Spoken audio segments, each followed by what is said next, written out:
My maths class. आज हम प्रश्नावली 9.1 में सर्व समीकाओं में क्वेश्चन नंबर 7 पढ़ेंगे।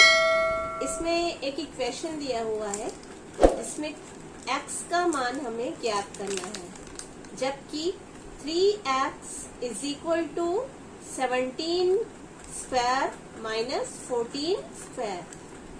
हमें x का मान निकालना है एक समीकरण की हेल्प से, जिसमें लिखा हुआ है 3x बराबर 17 का वर्ग ऋण 14 का वर्ग। इस क्वेश्चन को हल करने के लिए हमें सर्व समीका का उपयोग करना है। तो इस प्रश्न में सर्व समीका क्रमांक 3 यूज होगी। जैसा कि आप जानते हैं, सर्व समीका क्रमांक 3 जो है, इसमें a plus B into A minus b is equal to a square minus B square होता है। या आप इसको दूसरे तरीके से यूं भी कह सकते हैं, A square minus B square is equal to A plus B into A minus B. ये दोनों ही इस प्रश्न के हल में उपयोगी है। चाहे तो आप ये उपयोग करें या फिर ये। तो मैं नीचे वाला उपयोग कर रही हूँ। इस सर्व समीका की तुलना हम दिए हुए प्रश्न से करेंगे। तो सर्व समीका का जो लेफ्ट साइड है, उसमें पहला पद है a का वर्ग। इस पहले पद की तुलना मैं प्रश्न से करूं तो a इज इक्वल टू मुझे 17 प्राप्त होता है। तो मैं यहाँ लिख लूंगी a इज इक्वल टू 17, और b की तुलना दूसरे पद से करूंगी तो मुझे b इज इक्वल टू प्राप्त होता है 14।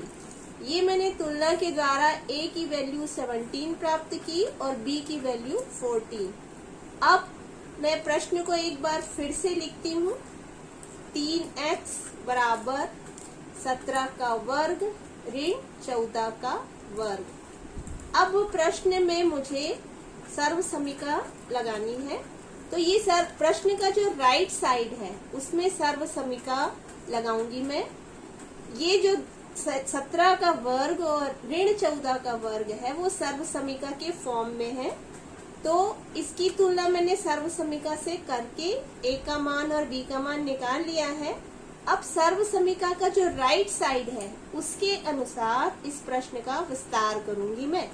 तो अगर राइट साइड से मैं तुलना करती हूँ तो मैं लिख सकती हूँ a प्लस b।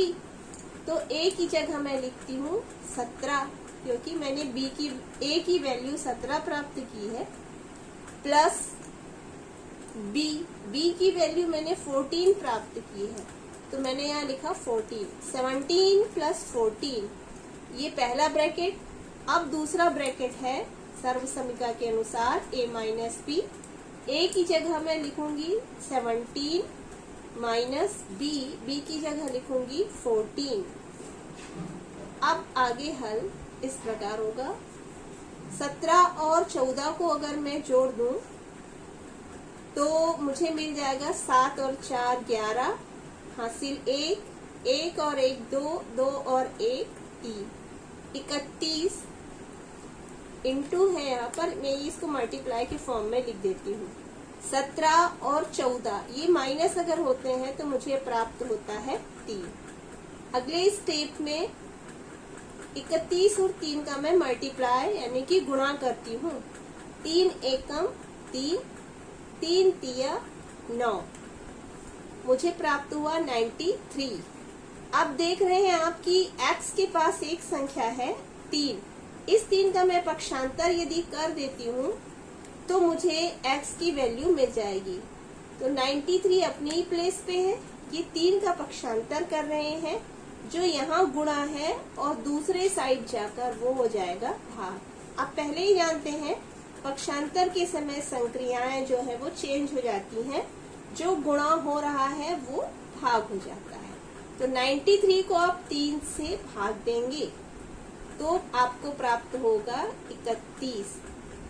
तो यही आपका हल है, x बराबर 31। That is the answer.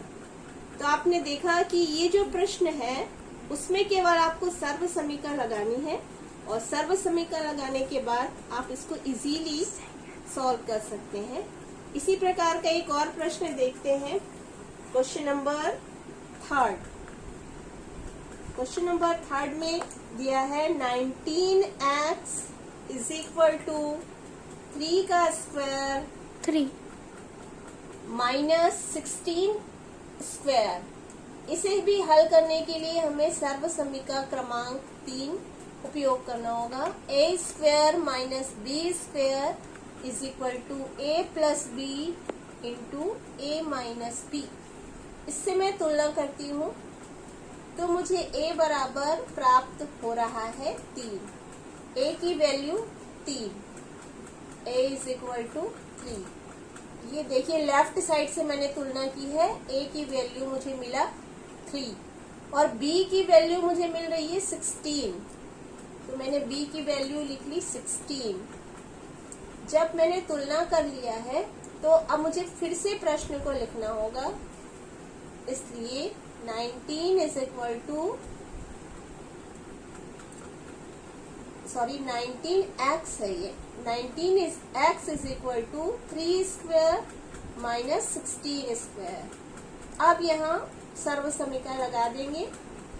प्रश्न का जो राइट साइड है वो सर्व समीकरण के लेफ्ट साइड के इक्वल है, तो इस लेफ्ट साइड को हम सर्व समीकरण के राइट साइड के समान विस्तार कर सकते हैं।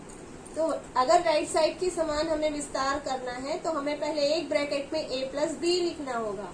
तो जहां a की वैल्यू हमारी है 3, a की प्लेस पे मैंने लिख दिया 3 प्लस b की प्लेस पे लिखेंगे 16। ये मैंने लिख दिया 16 इंटू, ये आप मल्टीप्लाई का साइन भी यूज कर सकते हैं। a की जगह 3 माइनस का साइन, b की जगह 16। आगे हल करते हैं।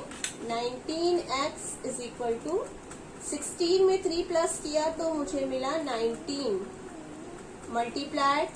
ये देखेंगे ये प्लस 3 है और ये माइनस 16 है, तो ऋणात्मक संख्या बड़ी है इसलिए ये आपस में घटेंगे। 16 में से 3 माइनस होगा तो हमें मिलेगा 13 और साइन जो है वो लगेगा माइनस का। ये मैंने माइनस का साइन लगा दिया। अब 19x is equal to 19 multiplied minus 13, ये हमें प्राप्त हो गया है। अब इस 19 का हमें पक्षांतर करना है, तो x के पास ये गुणा के फॉर्म में है तो वो दूसरी साइड जाकर डिवाइड हो जाएगा, यानी कि भाग है। तो आप इसको साइड में भी लिख सकते हैं या चाहे तो बटे के फॉर्म में भी लिख सकते हैं, यानी हर की जगह पे इसको लिख देंगे। अब कुछ सरल होता है यदि तो हम सरल कर लेते हैं। 19 1 जा 19, 19 1 जा 19, ये सरल हो गया। आप देख रहे हैं ऊपर में 1 और ऋण 13, 1 और ऋण 13 का अगर मल्टीप्लाई होगा तो वो मिलेगा आपको माइनस 13 और नीचे में हर की प्लेस पे 1 ही आएगा। आप इसको माइनस 13 भी कह सकते हैं और यही आपके प्रश्न का हल है। तो इसी प्रकार बाकी के प्रश्न भी आप हल करेंगे। Okay, thank you.